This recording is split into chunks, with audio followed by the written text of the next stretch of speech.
तो चलिए आगे बढ़ेंगे, जहां पर भोपाल की शूटिंग अकादमी में 17 साल के नाबालिग शूटर यथार्थ रघुवंशी ने गोली मारकर आत्महत्या कर ली। शूटिंग अकादमी के रेस्टरूम में शॉटगन से छाती पर गोली मारी है। मौके से फिलहाल कोई सुसाइड नहीं मिला है और यही वजह है कि पुलिस इस पूरे मामले में हर एंगल से जांच कर रही है। रिपोर्ट आपको दिखाते हैं।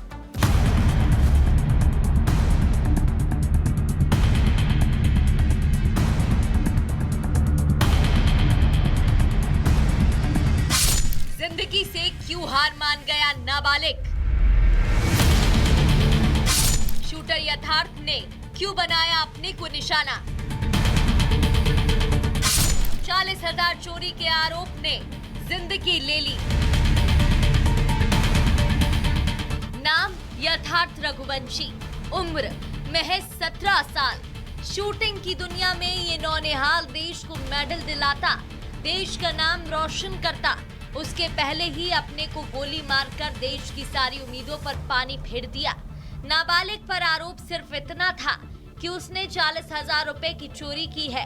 नाबालिग इस अपमान को बर्दाश्त नहीं कर पाया और उसने अपने आप को गोली मार ली। 17 साल का यथार्थ रघुवंशी पिछले 2 साल से इसी शूटिंग एकेडमी में प्रशिक्षण ले रहा था। इसी दौरान कल उसने करीब शाम को 5 बजे शूटिंग एकेडमी के रेस्ट रूम में शॉर्ट गन से खुद को गोली मार ली और बताया ये भी जा रहा है कि शॉर्ट गन को उसने छाती पर लगाया और पैर से ट्रिगर दबाकर उसने ये सुसाइड किया है।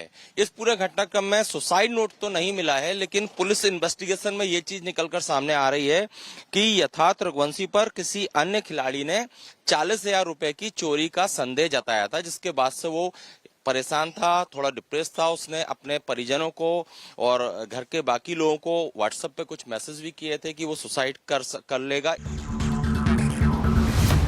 यथार्थ पिछले 2 सालों से शूटिंग एकेडमी में रह रहा था। वो यहीं प्रैक्टिस करता था, लेकिन किसको पता था कि एक मामूली सा इल्जाम उसकी जान ले लेगा। यथार्थ ने अपने ही शॉर्ट गन से एकेडमी के रेस्ट रूम में गोली मार ली। प्रथम दृष्टया कारण ये निकल कर आया है कि जो शूटिंग एकेडमी है उसमें किसी अन्य प्लेयर के कुछ 40,000 रुपये चोरी हुए थे, जिसका जो संदेह है वह जो मृतक है यथार्थ उस पर व्यक्त कर रहा था।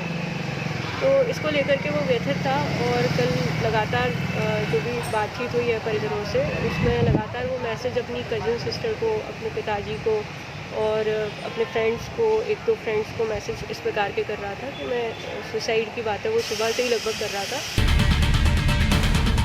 पुलिस को अभी तक सुसाइड नोट नहीं मिला है।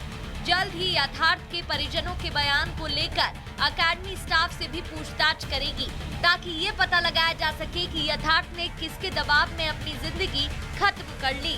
Bureau report, Republic Bharat.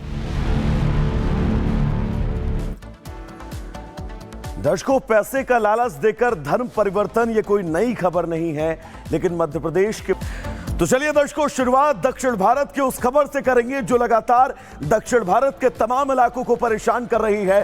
Fengal तूफान का लगातार कहर दक्षिण भारत के तमाम इलाकों में जारी है। सैलाब में गाड़ियां, मकान, घर, सड़कें सब कुछ बहता हुआ नजर आ रहा है। खासतौर पर केरल और चेन्नई के कई इलाके ऐसे हैं जहां पर फेंगल का असर बिल्कुल साफ देखा जा रहा है। ये वो तस्वीर है जिसमें आप ताश के पत्तों की तरह बहती हुई ये बड़ी बड़ी गाड़ियां और बसें आप देख पा रहे हैं। सड़कों पर पानी लबालब भरा हुआ है। तेज धार में बहता ये पानी हर किसी को, हर एक चुनौती को कहीं ना कहीं से लगातार सीधा चैलेंज कर रही है। दक्षिण में फेंगल लगातार तबाही मचा रहा है।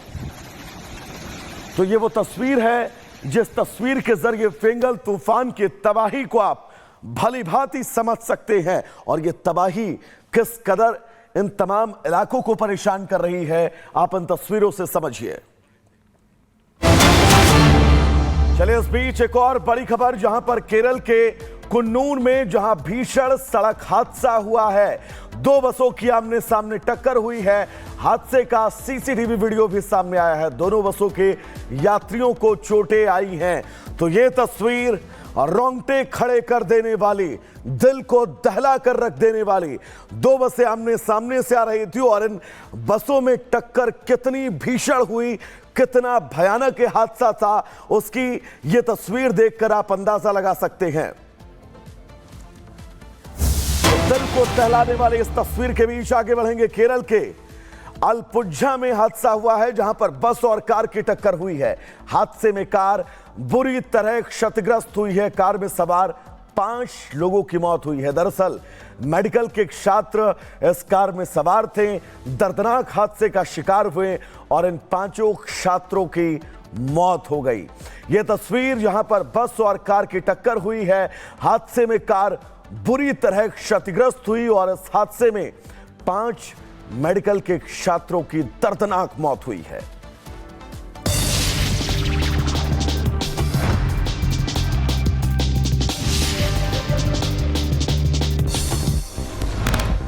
तमिलनाडु के तिरुवन्नमलाई में लैंडस्लाइड से हड़कंप। अरुणाचलेश्वर मंदिर के पास चट्टान गिरने से घर में फंसे 5 बच्चों समेत 7 लोगों की मौत। 20 घंटे बाद शव बरामद। केरल के अल्लापुझा में तेज रफ्तार कार और बस में टक्कर। भीषण सड़क हादसे में मेडिकल कॉलेज के 5 छात्रों की मौत, 2 छात्र गंभीर रूप से घायल। केरल के कन्नूर में 2 बसों की आमने सामने भिड़ंत। हादसे में 34 यात्री घायल, सभी को अस्पताल में कराया गया भर्ती। भारी बारिश बनी हादसे की वजह। उत्तर प्रदेश के मुरादाबाद में पंजा लड़ाना युवक को पड़ा भारी। 10,000 रुपए के लिए रखी गई शर्त में युवक का टूटा हाथ। उत्तर प्रदेश के शाहजहांपुर में दिखा रफ्तार का कहर। 2 बाइकों की आमने सामने टक्कर। हादसे में 1 की मौत जबकि 2 गंभीर रूप से घायल। तेलंगाना के रग्गारेड्डी में फुटपाथ से टकराए बेकाबू ट्रक। सड़क के किनारे सब्जी बेच रहे लोगों को रौंदा। हादसे में कई लोगों की मौत की खबर। उत्तर प्रदेश में अपराधियों के खिलाफ एक्शन जारी। जौनपुर में ऑपरेशन लंगड़ा के तहत पुलिस ने 9 चोरों को गिरफ्तार किया। गिरफ्तार चोरों के कब्जे से 1 तमंचा, 2 खोखा कारतूस बरामद। मुजफ्फरनगर में प्रधान और समर्थकों की गुंडागर्दी। थाने में पुलिस और प्रधान के बीच मारपीट। पुलिस ने कई लोगों को गिरफ्तार किया। शाहजहांपुर में युवक की हत्या के बाद हड़कंप। आरोपी हत्या को अंजाम देकर मौके से फरार। दुकान लगाने को लेकर विवाद की शुरुआत हुई थी। मैनपुरी में कलेक्ट्रेट परिसर में मारपीट से हड़कंप। वकील और उसके मुंशी में जमकर चले जूते चप्पल। उत्तर प्रदेश के देवरिया में बेटे के लिए भांजे की बेटी की चढ़ा दी बलि। यूट्यूब से तंत्र मंत्र सीखकर वारदात को अंजाम। पुलिस ने 2 आरोपी को गिरफ्तार किया।